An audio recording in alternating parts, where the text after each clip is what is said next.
Hey guys, 2015 Grand Cherokee Overland with the 5.7 liter motor. My starter went out. I know based on my search on Jeep forums, I know that a lot of people have been having the same issue.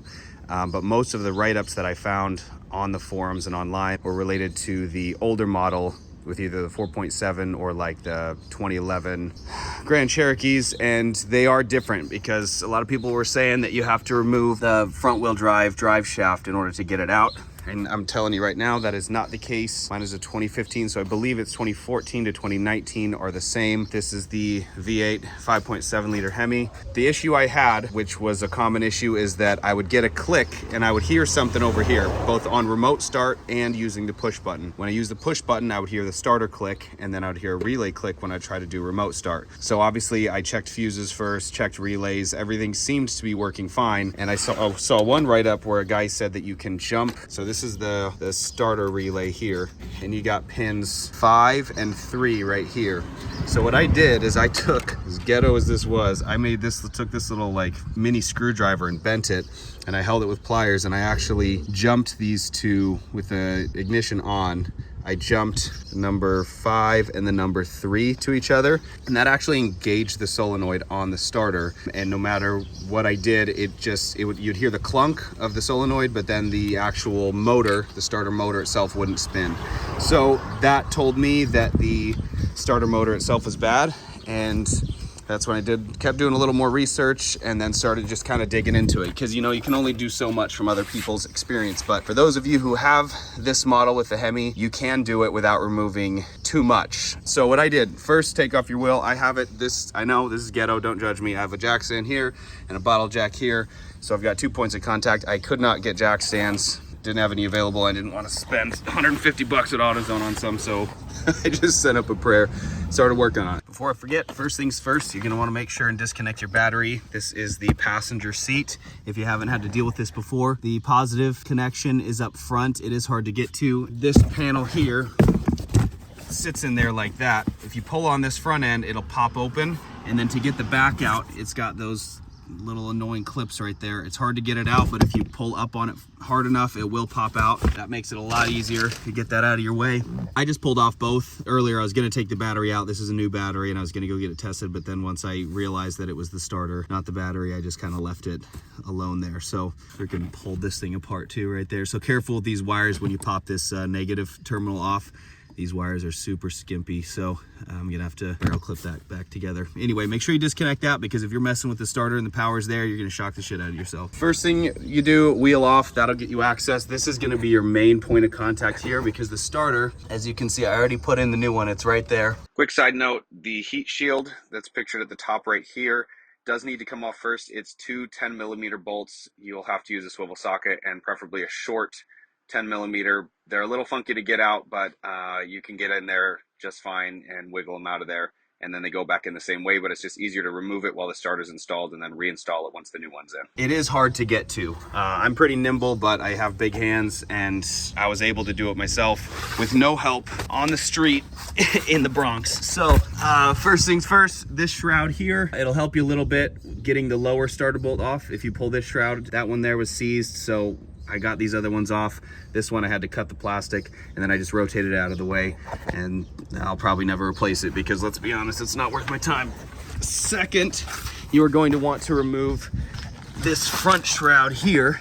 That is basically, it has the hole for the oil drain.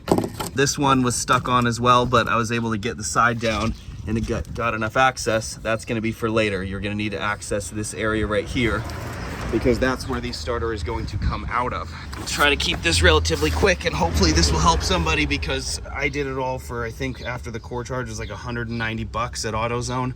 Okay, so coming from behind the driver's side front wheel, so coming down from this angle, right here is that access point I showed you. Your arm is gonna be going in and out of here a lot.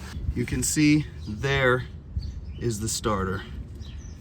It's not focusing, but that's it right there. That's the back end of the starter, and it bolts up to the right there is the front housing where it bolts onto, and there's 2 bolts. They are 15mm. The way you're gonna access those, you're gonna have to have this swivel socket here. You're gonna put a 3/8 drive a long socket, 13 millimeter like this is going to go on the end of here. And I used 2 extensions, and thank God I have this, I think they call it a gator wrench, where you can twist it and it rotates everything. That was super helpful in this scenario. Coming back up under here, this is your drive shaft for the front wheel drive. There's the bolt. If I can get it to focus properly, it's right there on the right hand side. That's the lower bolt. And the upper bolt, it's really hard to show on camera, but it's just basically that one's up there and the other one is tucked back up in there. So what you have to do is take your swivel socket here, like on this one, you just work it up into that space until it seats right on that, and then you got to wiggle it. I mean, it's not going to come out fast. It's going to be like 1/8 of a turn at a time, and you're just going to keep wiggling until it comes out. The bolts will drop right onto the ground. Once you get those bolts out, the starter motor is going to come free, and then